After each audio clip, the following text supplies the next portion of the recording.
بسم اللہ الرحمن الرحیم الحمد للہ رب العالمین والصلاة والسلام على اشرف الانبیاء والمرسلین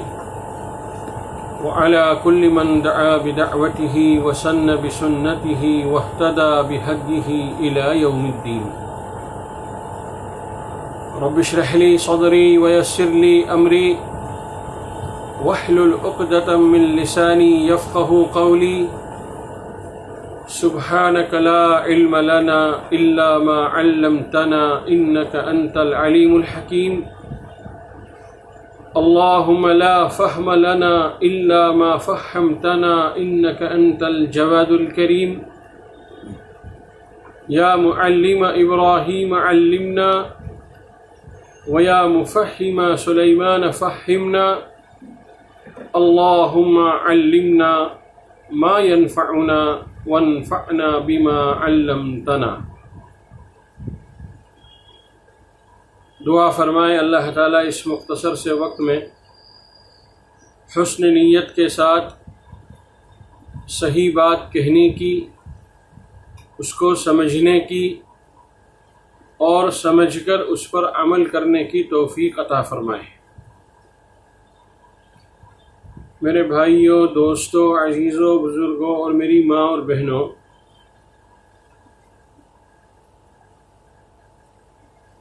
رمضان کا یہ آخری عشرہ جو جہنم سے خلاصی کا عشرہ ہے وہ شروع ہو چکا ہے اور اس کے 2 دن بھی گزر چکے ہیں. آج 23ویں شب ہے. اس سے پہلے کہ کوئی اور بات عرض کی جائے، ضروری ہے کہ ہم اور آپ کسی وقت تنہائی میں بیٹھ کر اپنا محاسبہ اور اپنا جائزہ لیں کہ ہم نے اب تک کے رمضان کے دنوں کو کیسے گزارا. اگر ہم حقیقت میں غور کریں گے تو شاید ہم میں سے ہر شخص کو اس بات کا اعتراف ہوگا اور اس کا اقرار ہوگا کہ جیسے رمضان گزارنا چاہیے تھا ہم نے ویسے رمضان نہیں گزارا. اللہ تعالیٰ سے دعا ہے کہ اللہ تعالیٰ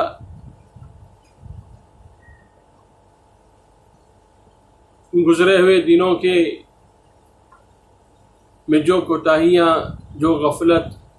جو کاہلی اور سستی اور جو لاپرواہیاں ہم سے اور آپ سے اور پوری امت سے ہوئی ہے رمضان کے سلسلے میں، محض اپنے فضل و کرم سے اس کو معاف فرما دے.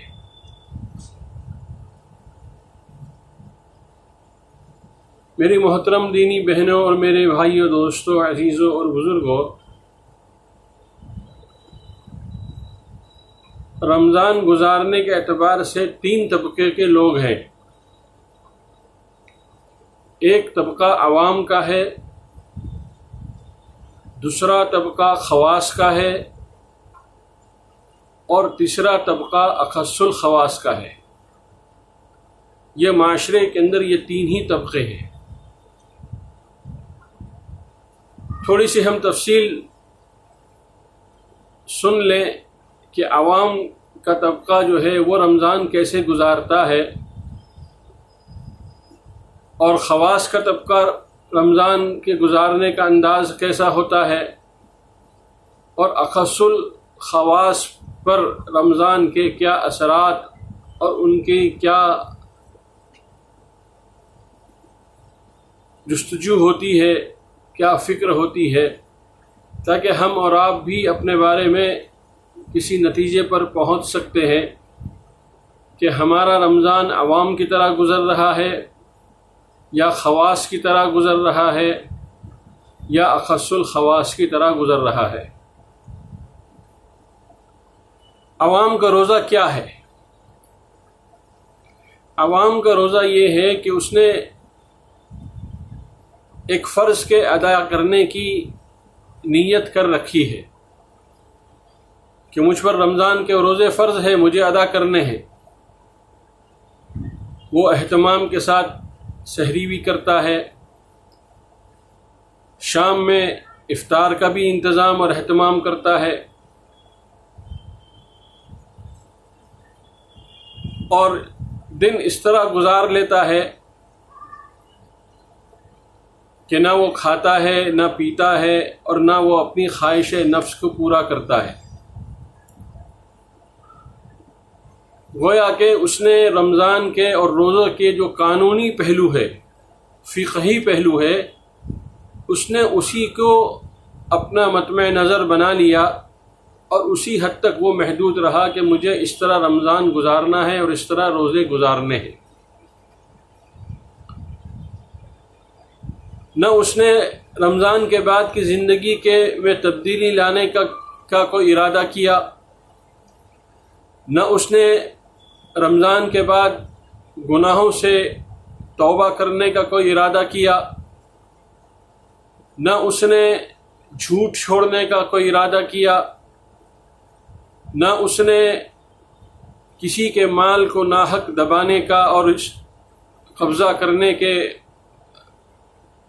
اس جرم سے توبہ کرنے کا ارادہ کیا۔ الغرض اس نے صرف یہی اپنے اوپر لازم کر لیا کہ مجھے رمضان اس طرح گزارنا ہے کہ اس کا قانونی فقہ پورا ہو جائے اور میں کسی مفتی کے فتوے کے زد میں نہ آؤں اور میرا روزہ مکمل ہو جائے۔ میرے دوستو بزرگوں، ہر عمل کا ایک ظاہر ہوتا ہے اور ہر عمل کا ایک باطن ہوتا ہے۔ عمل کا ظاہر یہی ہے کہ آدمی اس عمل کے قانونی پہلو کی رعایت کرے، اس کے فقہی پہلو کو مد نظر رکھتے ہوئے اس عمل کو کرے، جیسا کہ ہم اور آپ سب کرتے ہیں۔ لیکن اتنا کافی نہیں ہے، بلکہ اس عمل کا باطن کیا ہے، اس عمل سے مقصود کیا ہے، وہ عمل شریعت کے اندر کیوں رکھا گیا ہے، اس پر ہماری توجہ ہونی چاہیے۔ جیسے کہ قرآن میں اللہ تعالیٰ نے روزے کے سلسلے میں صاف اعلان فرمایا ہے کہ ہم نے روزہ تم کو اس لیے دیا کہ تاکہ تمہارے اندر تقوی پیدا ہو، لعلکم تتقون۔ عوام کا حال یہ ہوتا ہے کہ اس نے نیت ہی نہیں کی ہے کہ رمضان کے ان ایام کے ختم ہونے کے بعد اپنی زندگی کو تقوی کے بنیاد پر گزارے، اپنی زندگی کو اللہ کے خوف اور خشیت کے ساتھ گزارے، اپنی زندگی کو معصیت اور نافرمانیوں سے مبرہ اور منزہ کر کے گزارے۔ عوام کا روزہ یہ روزہ ہے، بلکہ ہمارا اور آپ کا حال تو یہ ہے کہ جو جوش اور جو شروع کے اندر جو لگن تھی وہ آہستہ آہستہ ان 22 دنوں کے اندر ختم ہوتی نظر آ رہی ہے، اور اب اللہ معاف فرمائے دلوں کے اندر یہ باتیں آ رہی ہے کہ کب جلدی سے رمضان ختم ہو اور کب اس روزے سے چھٹی ملے، کب ہم آزاد ہو جائے، کب ہمیں اپنی منمانی کرنے ملے، کب ہمیں اپنی پرانی دوستی، اپنے پرانے 24 گھنٹے، اپنے پرانے لیل و نہار، اپنے پرانے شب و روز پر گزرنا اور اس کو بتانے کی ہمیں موقع مل جائے۔ یہ ہے عوام کا روزہ۔ آپ سوچ لیں، کیا اللہ کو ایسے روزے کی ضرورت ہے؟ کیا اللہ ایسے روزے رکھنے والے کو پسند کرتے ہیں؟ کیا اللہ ایسے روزے رکھنے والے کو اپنا تقوی عطا فرمائیں گے؟ قانون کی بات اگر کی جائے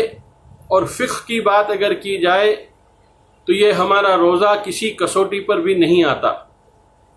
باقی اللہ جس کو چاہے جب چاہے بغیر کسی بہانے کے عطا فرما دے تو وہ اللہ ہے۔ اللہ ہر چیز پر قادر مطلق ہے، وہ کسی چیز کو بہانہ بنا کر سب کچھ دے سکتا ہے، لیکن وہ اللہ کا قانون نہیں ہے،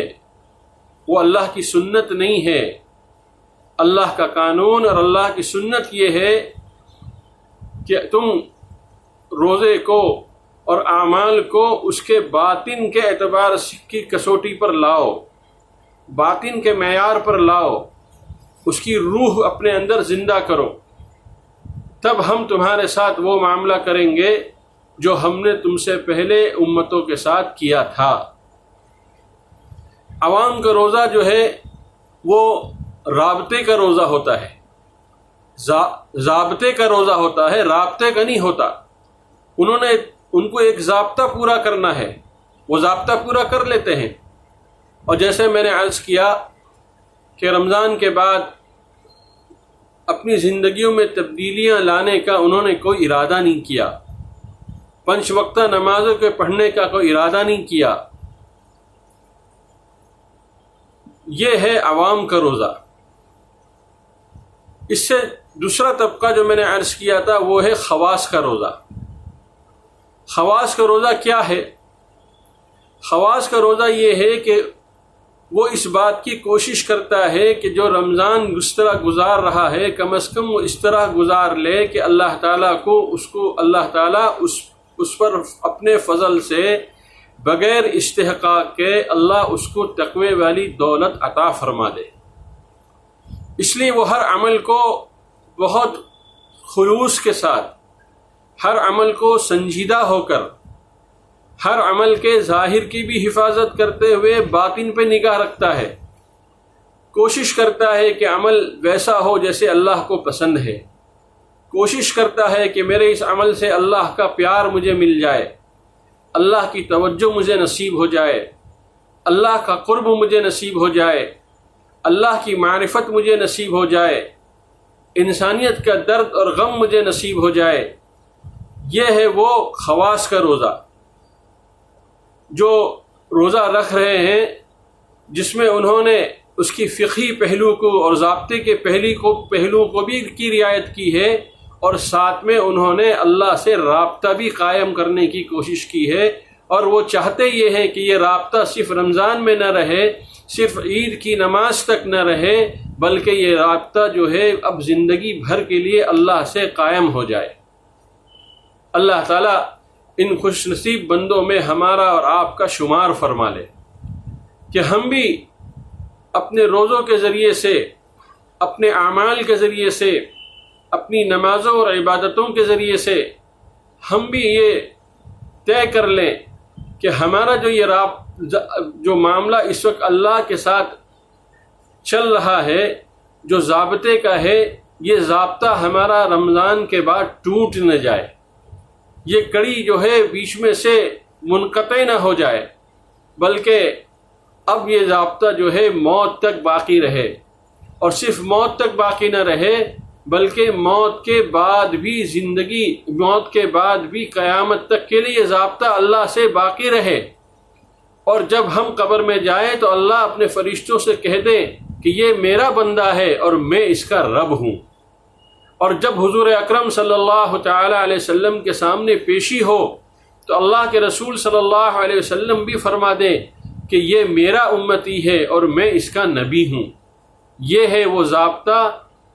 جس کے حاصل کرنے کی ہمیں اور آپ کو کوشش کرنا چاہیے۔ تو عوام سے اوپر اگلی سطح جو ہے یہ خواص کی ہے کہ خواص جو ہے کوشش اس کی کرتے ہیں، نیت اس کی کرتے ہیں کہ ان کا ضابطہ اس رمضان کے بہانے، اس روزوں کے بہانے، تراویح کے بہانے، نماز 5 وقتہ کے بہانے ان کا ضابطہ اللہ سے اتنا مضبوط ہو جائے کہ وہ ضابطہ اب زندگی بھر کبھی نہ ٹوٹے۔ اب اس سے بڑھ کر ایک طبقہ اور ہے جو اخص الخواص کا ہے، وہ طبقہ تو وہ طبقہ ہے جن پر اللہ کی رحمتیں، اللہ کی برکتیں، اللہ کی محبتیں ہر آن، ہر لمحے، ہر وقت برستی رہتی ہے۔ ہم یقیناً ہماری زبان اس قابل نہیں ہے کہ ہم اللہ سے اپنے لیے یہ نعمتیں مانگے، لیکن مایوسی کی بھی ضرورت نہیں ہے۔ اللہ سے مانگنے والا کبھی محروم نہیں ہوتا ہے، طالب کبھی محروم نہیں ہوتا، اور جس کے اندر طلب نہیں ہوتی ہے اس کو کوئی دے نہیں سکتا۔ اس لیے یہ اخص الخواص کا جو طبقہ ہے، یہ طبقہ بھی وہ طبقہ ہے جن کا حال یہ ہے کہ اللہ کی مددیں ان کے ساتھ ہر وقت ہے۔ جب یہ اللہ کے سامنے ہاتھ اٹھاتے ہیں تو اللہ ان کے ہاتھوں کو خالی ہاتھ واپس نہیں لوٹاتے ہیں۔ جب یہ کسی کے بارے میں سفارش کرتے ہیں تو اللہ ان کی سفارش کو قبول کرتے ہیں۔ جب یہ کسی کے لیے، اس کے حق کے لیے لڑتے ہیں تو اللہ ان کو جو ہے محروم نہیں کرتا ہے، ان کو پسماندہ نہیں کرتا ہے، ان کو بے عزت اور ذلیل نہیں کرتا ہے، بلکہ اللہ اپنے اس بندے کی لاج رکھ لیتا ہے۔ اسی لیے حدیث میں آتا ہے کہ بعض اللہ کے بندے وہ ہوتے ہیں جو پراگندہ حال ہوتے ہیں، پراگندہ بال ہوتے ہیں، دیکھنے میں ان کی زندگی میں کوئی کشش نہیں ہوتی، لوگ ان کو پاگل اور دیوانہ اور مجنون سمجھتے ہیں، لیکن وہ دنیا کا جنون نہیں ہوتا ان پر، دنیا کا پاگل پن نہیں ہوتا ان پر، وہ تو ان کے اوپر جو جنون ہے وہ عشق کا جنون ہے، وہ اللہ سے محبت کا جنون ہے، ان پر جو پاگل پنا ہے وہ اللہ سے لو لگانے کا پاگل پنا ہے۔ اس لیے ایسے بندے جب وہ اللہ کے سامنے جب ہاتھ اٹھاتے ہیں تو اللہ تعالیٰ پر لازم ہے کہ اللہ ان کی دعا کو قبول فرما لے۔ بہت سے پراگندہ حال، پراگندہ بال جب کوئی چیز طے کر لیتے ہیں، قسم کھا لیتے ہیں، تو اللہ تعالیٰ ان کی قسموں کی لاج رکھ لیتا ہے۔ یہ وہ اخص الخواص ہے جن کے دل میں ہر وقت اللہ ہی اللہ رہتے ہیں، غیر اللہ کا کوئی گزر نہیں ہوتا، ان کے دل میں اعمال ہی اعمال ہوتے ہیں، ان کے دل کے اندر مال کا کوئی گزر نہیں ہوتا۔ یہ وہ اللہ کے بندے ہیں جن کے دلوں کے اندر جنت کا شوق بھرا ہوا رہتا ہے، ان کو جو ہے اس جنت کے شوق کے علاوہ کسی اور چیز ان کو اپنی طرف لبھاتی نہیں ہے، اپنی طرف متوجہ نہیں کرتی ہے، بلکہ یہ اللہ کی جنت کے شوق میں ہی جیتے ہیں اور اللہ کے دیدار کے شوق ہی میں اٹھتے ہیں۔ یہ جاگتے ہیں تب بھی اللہ والے ہوتے ہیں، یہ سوتے ہیں تب بھی اللہ والے ہوتے ہیں۔ اسی اللہ والے نے فرمایا ہے کہ احتسب قومتی کما احتسب نومتی، میں جس طرح اپنی نماز میں اللہ سے اجر کی امید رکھتا ہوں، اسی طرح میں اپنے سونے میں بھی اللہ سے اجر کی امید رکھتا ہوں۔ یہ ہے وہ اخص الخواص کا طبقہ۔ اللہ تعالیٰ ان روزوں کی برکتوں سے ہمارے اندر ہم کبھی یہ نیت تو کریں، کبھی ہم اپنے حوصلوں کو بلند تو کریں، کبھی ہم اپنے عزائم کو اونچا تو کریں کہ اللہ، یہ اخص الخواص کا طبقہ بھی تو آپ ہی کے بندے ہیں، ان کو توفیق آپ ہی نے تو دی ہے، ان کو جو توفیق آپ نے ان کو دی ہے، اے اللہ ہمیں بھی ان جیسا بننے کی توفیق دے دیجئے، ہمیں بھی ان جیسا بنا دیجئے، ہمیں بھی وہ شان دے دیجئے جو آپ نے اپنے ان برگزیدہ بندوں کو جو شان عطا فرمائی ہے۔ اے اللہ، یہ تمنا ہم کر سکتے ہیں میرے دوستوں، بزرگوں اور میری ماں اور بہنوں۔ حضرت مولانا عبدالحلیم صاحب رحمۃ اللہ علیہ فرمایا کرتے تھے کہ نبوت کا دروازہ تو بند ہو گیا ہے، لیکن قیامت تک صدیقیت کا دروازہ، ولایت کا دروازہ کبھی بند نہیں ہوگا۔ تو یہ جو اخص الخواص ہے، یہ وہ ہے جو صدیقیت کے مقام پر پہنچے ہوئے ہیں، ان کو وہ مقام حاصل ہے جو حضرت صدیق اکبر کو حاصل تھا۔ اس لیے یہ چند دن باقی رہ گئے ہیں، چند گھڑیاں باقی رہ گئی ہیں، چند لمحات باقی رہ گئے ہیں، چند تاک راتیں باقی رہ گئی ہیں۔ نہیں معلوم، نہ مجھے اپنے بارے میں معلوم ہے، نہ آپ کو اپنے بارے میں معلوم ہے کہ آئندہ آنے والا رمضان میں زمین کے اوپر رہوں گا یا میں زمین کے نیچے چلا جاؤں گا. آئندہ آنے والا رمضان میں زندگیوں میں ہنستا اور کھیلتا رہوں گا اور سانسیں لیتا رہوں گا، یا میں قبر کے گڑھے کا ایک حصہ بن چکا ہوں گا. اس لیے میرے بھائیوں، دوستوں، عزیزوں، بزرگوں اور میری ماں اور بہنوں، رحم کھاؤ اپنے پر، رحم کھاؤ اپنی نسلوں پر، رحم کھاؤ اپنے ماں باپ پر، رحم کھاؤ اپنے گھر والوں پر جنہوں نے بڑی امیدیں آپ سے اور ہم سے باندھ رکھی ہے، جو ہمیں اور آپ کو جو ہے کسی اونچے مقام پر دیکھنا چاہتے ہیں، اور ان کو یہ امید ہے کہ میرا بھائی، میرا بیٹا، میرا شوہر، میرے گھر میرا مرد اور میرے ابا، یہ کل قیامت کے دن میری جب سفارش کریں گے تو پھر میرا بھی کام بن جائے گا، میں بھی ان کے سفارش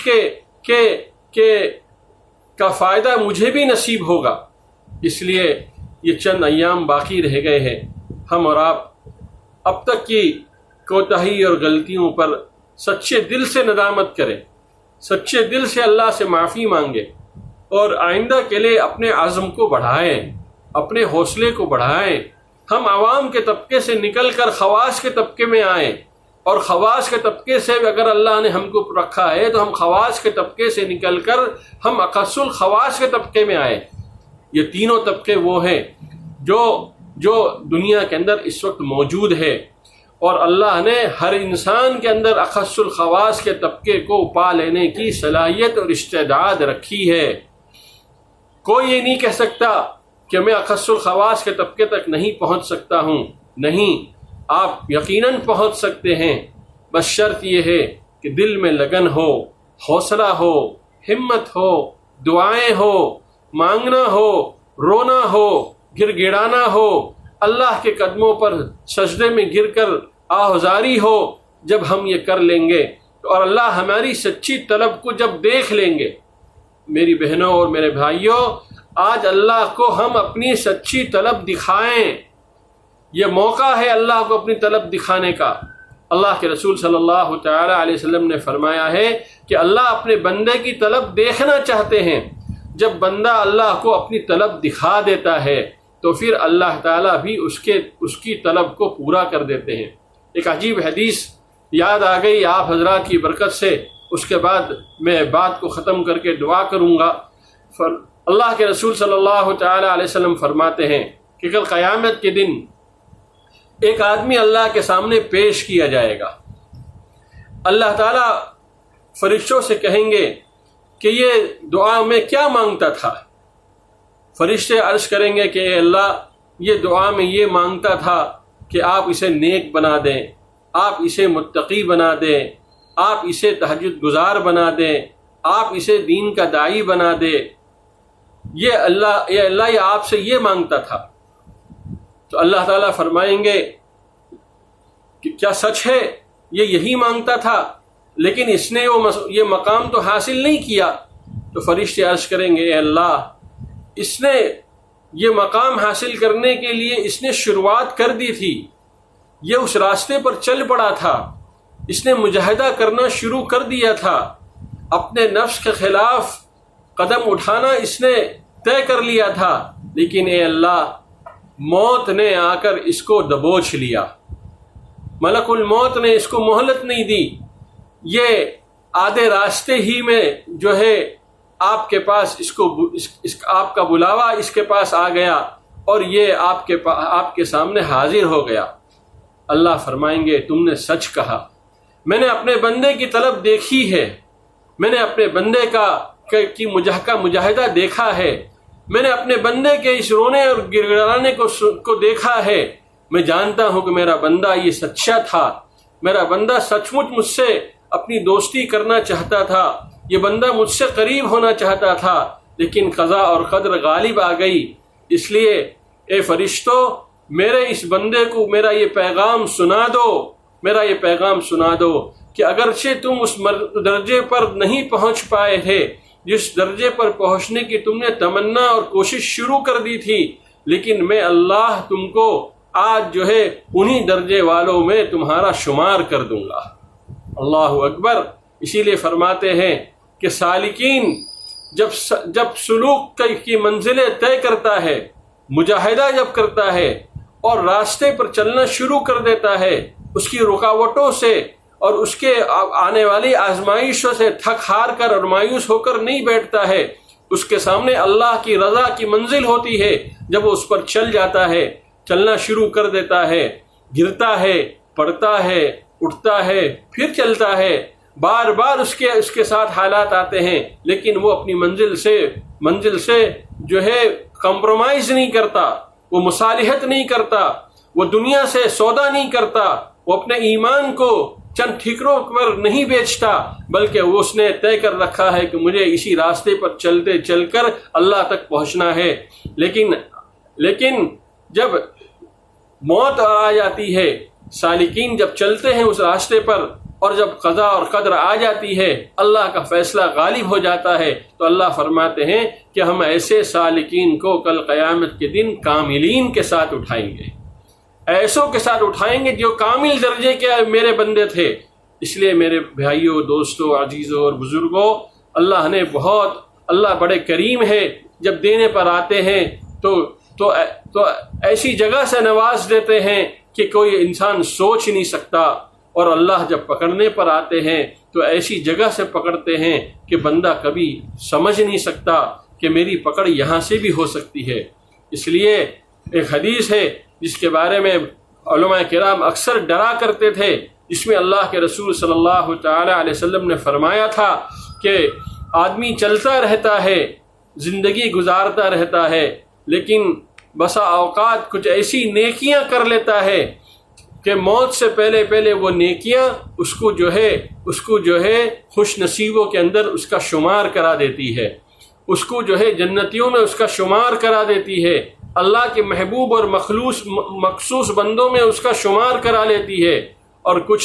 کچھ لوگ ایسے ہوتے ہیں جو اعمال تو کرتے ہیں، لیکن موت سے پہلے کچھ گناہ ایسے ہو جاتے ہیں، کچھ غلطیاں اور نافرمانیاں ایسی سنگین ہو جاتی ہے کہ وہ جو ہے ان گناہوں کی وجہ سے ان کو شقیوں کے، ان کو جو ہے سعیدوں کی فہرست سے، خوش بختوں کی فہرست سے نکال کر بدبختوں کی فہرست میں ڈال دیا جاتا ہے، اور وہ جہنم کے ایندھن بن جاتے ہیں۔ اللہ میری بھی حفاظت فرمائے، آپ کی بھی حفاظت فرمائے، ہر سننے والے اور سننے والی کی بھی حفاظت فرمائے۔ ہم اور آپ ہمت کر کے، ارادے کر کے، عزم کر کے، نیت کر کے اپنا سفر پھر سے شروع کر دیں،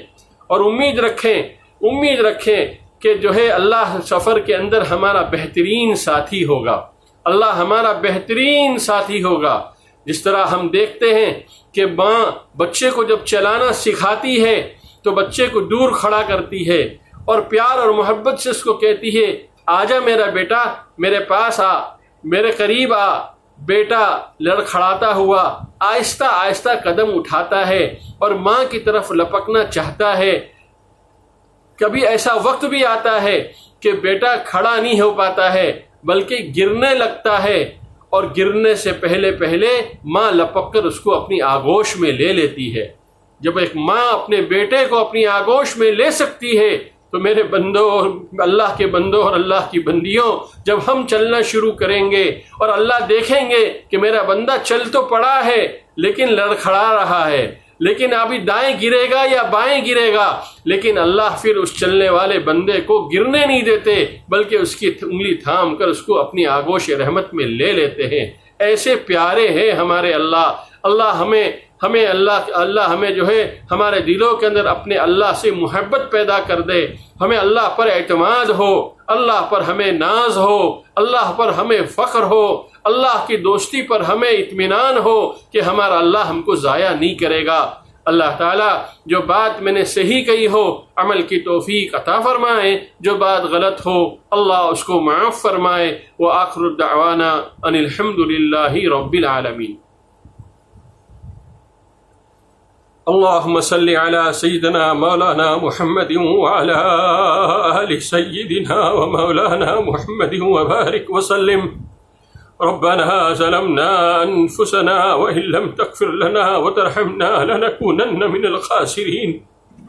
ربنا اغفر لنا ولإخواننا الذين سبقونا بالإيمان ولا تجعل في قلوبنا غلا للذين آمنوا ربنا إنك رؤوف رحيم۔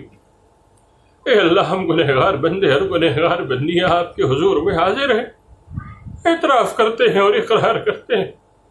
کیسی زندگی گزارنی چاہیے تھی ہم نے ویسی زندگی نہیں گزاری، اپنے فضل و کرم سے ہم کو معاف فرما دیجیے، اے اللہ معاف فرما دیجیے، اے اللہ معاف فرما دیجیے، اے اللہ معاف فرما دیجیے۔ اے اللہ ہم لٹ چکے ہیں، ہم ایسے قافلے میں سوار ہو گئے ہیں جس قافلے کو اے اللہ دشمنوں نے لوٹ لیا ہے، اب ہمارے پاس کوئی زندگی گزارنے کا کوئی آسرا باقی نہیں رہا سوائے کھلے آسمان کے اور سوائے زمین کے، اب ہمارے پاس کوئی ساز و سامان باقی نہیں رہا۔ اے اللہ ہم ایسے لوٹے ہوئے قافلے سے تعلق رکھتے ہیں، اے اللہ ہمیں بھی لوٹ لیا گیا ہے، شیطان نے لوٹ لیا، نفس نے لوٹ لیا، برے دوستوں نے لوٹ لیا، بری عادتوں نے لوٹ لیا۔ اے اللہ ہم بھی لوٹے ہوئے مسافر ہیں، اے اللہ اب سوائے آپ کے ایک لوتے سہارے کے کوئی سہارا نہیں ہے ہمارے پاس، اے اللہ کوئی سہارا نہیں ہے۔ اللہ بڑی امید کے ساتھ ہم اس سہارے کو ڈھونڈنے آئے ہیں۔ اے اللہ ہم نے حدیث میں وہ حضور پاک صلی اللہ علیہ وسلم کا وہ ارشاد سنا ہے کہ ایک مسافر سفر پہ نکلتا ہے اور راستے میں تھک جانے کی وجہ سے کسی پیڑ کے سائے کے نیچے اپنے اونٹ کو باندھ کر، جس اونٹ کے اوپر اس کے زندگی کا سارا ساز و سامان رہتا ہے، اس کی زندگی بلکہ اس اونٹ پر رہتی ہے، اس کو باندھ کر وہ تھوڑا سستانے کے لیے لیٹ جاتا ہے، آنکھ لگ جاتی ہے، جب آنکھ کھلتی ہے تو دیکھتا ہے کہ اونٹ نہیں ہے، اور صرف اونٹ نہیں ہے بلکہ اس کی زندگی گزارنے کا وہ سارا ساز و سامان نہیں ہے۔ وہ دائیں دوڑتا ہے اور بائیں دوڑتا ہے، وہ آگے دور تک نگاہیں دوڑاتا ہے اور چلتے چلتے تھک جاتا ہے، زمین کی تپش اس کے گلے کے اندر کانٹے پیدا کر دیتی ہے اور اس کی آنکھیں روتے روتے خشک ہو جاتی ہے۔ وہ سمجھ لیتا ہے کہ اب میرا آخری وقت قریب آ گیا۔ وہ اسی نا امیدی کے ساتھ لیٹ جاتا ہے کہ جب مرنا ہی ہے تو پھر میں اور پریشان ہو کر کیوں مروں، میں یہیں کیوں نہ مر جاؤں، میرے پاس تو اب زندگی گزارنے کا کوئی سہارا باقی نہیں رہا۔ وہ جب آنکھ لیٹتا ہے دوبارہ اس کی آنکھ لگ جاتی ہے، اور جب اچانک اس کی آنکھ کھلتی ہے تو وہ یہ دیکھتا ہے کہ اس کا وہی اونٹ پورے ساز و سامان کے ساتھ اس کے سامنے کھڑا ہوا ہے۔ اے اللہ وہ اتنا خوش ہو جاتا ہے، اپنی خوشی میں اتنا مگن ہو جاتا ہے کہ وہ خوشی کے اس حالت میں اس کی زبان لڑکھڑا جاتی ہے اور اس کی زبان سے یہ بات نکلتی ہے، اے اللہ آپ میرے بندے ہیں اور میں آپ کا رب ہوں۔ حالانکہ وہ کہنا یہ چاہتا تھا کہ اللہ آپ میرے رب ہیں اور میں آپ کا بندہ ہوں، لیکن وہ خوشی کے مارے وہ کہتا ہے کہ اللہ آپ میرے بندے ہیں اور میں آپ کا رب ہوں۔ اللہ کے رسول صلی اللہ تعالی علیہ وسلم نے فرمایا کہ میرے امتیوں، جتنی خوشی اس کو اس وقت ہوتی ہے اپنے اونٹ کے ملنے کی، اپنی زندگی کے دوبارہ ملنے کی، اے میرے بندیوں، میں اللہ کا نبی قسم کھا کر کہتا ہوں، جو بندہ اللہ کی طرف لپکتا ہے، جو بندہ اللہ کی طرف رجوع کرتا ہے، جب بندہ اللہ کی طرف توبہ کر کے آگے بڑھتا ہے تو اللہ کو بھی اس بندے سے اتنی ہی خوشی ہوتی ہے جتنی اس مسافر سے خوشی ہوتی ہے۔ اے اللہ آج آپ خوش ہو جائیے، آپ خوش ہو جائیے، ہم بندے جمع ہو گئے ہیں، ہم بندیاں جمع ہو گئی ہیں، اے اللہ ہم لوٹے ہوئے مسافر ہیں، لوٹ لیا گیا ہے، اب آپ کی رحمت کے علاوہ کوئی سہارا نہیں ہے۔ اے اللہ ہمیں دوبارہ زندگی دے دیجئے، اے اللہ ہمیں ہدایت دے دیجئے، اے اللہ آپ خوش ہو جائیے۔ ہم بندے اور بندیاں آپ کی طرف رجوع کرنا چاہتے ہیں، آپ کی طرف بڑھنا چاہتے ہیں، اے اللہ گرنے سے پہلے ہمیں بچا لیجئے گا۔ اے اللہ جہنم بہت سخت ہے، اے اللہ جہنم بہت سخت ہے، اے اللہ جہنم کا راستہ بہت خطرناک ہے، اے اللہ بال سے زیادہ باریک ہے، اور تلوار سے زیادہ تیز ہے. ہم میں سے ہر ایک اس پر سے گزرنا ہے، نہ معلوم کہ ہم گزر جائیں گے یا نہیں گزریں گے، یا کٹ کر جہنم میں گر جائیں گے. اے اللہ ہم آپ سے مانگتے ہیں کہ اے اللہ ہماری قبر کو ہمارے لیے نور بنا دیجئے، ہمیں ہماری قبر کو ہمارے لیے جنت کا بچھونا بنا دیجئے، ہماری قبر کے اندر ہمارے لیے جنت کی کھڑکیاں کھول دیجئے. اور جب حشر کے میدان میں ہمارا جمع ہونا ہو جائے تو اے اللہ ہمیں اپنے عرش کا سایہ عطا فرما دیجئے، اپنے عرش کا سایہ عطا فرما دیجئے. اے اللہ جب نام اعمال کے تلنے جانے کا وقت ہو تو اے اللہ ہمارے نام اعمال کو ہمارے دائیں ہاتھ میں دے دیجیے گا، بائیں ہاتھ میں اور پیٹھ کے پیچھے مت دیجیے گا. اے اللہ آپ سن رہے ہیں اور ہمیں یقین ہے کہ آپ سن رہے ہیں، لیکن اے اللہ ڈر بھی لگتا ہے کہ آپ سے مانگے تو کیسے مانگے، کہیں آپ پلٹ کر یہ نہ کہہ دیں کہ میرے بندوں کیا مانگ رہے ہو، ذرا زبان سنبھال کر مانگو، ذرا زبان سنبھال کر مانگو. تم مجھ سے میری محبت چاہتے ہو، تم مجھ سے میری دوستی چاہتے ہو، تم نے میری دوستی کے لیے کیا کیا ہے؟ تم نے مجھ کو اپنے سے محبت کرنے کے لائق بنایا نہیں. تم تو محبت کی ہے تم نے زلفوں والوں سے، تم نے محبت کی ہے ریش والوں سے، تم نے محبت کی ہے حسیناؤں سے، تم نے محبت کی ہے دنیا سے، تم نے محبت کی ہے دنیا کے ٹھیکروں سے. آج مجھ سے میری محبت مانگ رہے ہو؟ کیا ہمت ہے تم کو اور کیا زبان ہے تمہاری کہ تم ہم سے اپنی محبت مانگ رہے ہو، مجھ سے میری محبت مانگ رہے ہو؟ اے اللہ اگر آپ یہ جواب دیں گے تو یقیناً یہ غلط نہیں ہوگا، یقیناً یہ حق تلفی نہیں ہوگی. لیکن اے اللہ آپ نے تو قرآن میں کہا ہے لا تقنطوا من رحمت اللہ ان اللہ یغفر الذنوب جميعا. اے میرے بندو، جنہوں نے اپنے نفس کے اوپر ظلم کر لیا ہے، جنہوں نے اپنے پیروں پر کلہاڑیاں مار دی ہے، لا تقنطوا من رحمت اللہ کی رحمت سے کبھی مایوس مت ہونا. ان اللہ یغفر الذنوب جميعا، اللہ تمہارے سارے گناہ کو معاف کرنے والا ہے، سارے گناہ کو معاف کر سکتا ہے. اے اللہ ہم نے سنا ہے کہ درختوں پر جتنے پتے اب تک کھلے ہیں آئندہ جب تک کھلیں گے، ریت کے ذرات جتنے چمکے ہیں آئندہ چمکیں گے، سمندروں کی لہریں جتنی بہی ہے اور آئندہ بہیں گی، آسمانوں کے ستارے جتنے چمکے ہیں اور آئندہ چمکیں گے. اے اللہ ان سب سے زیادہ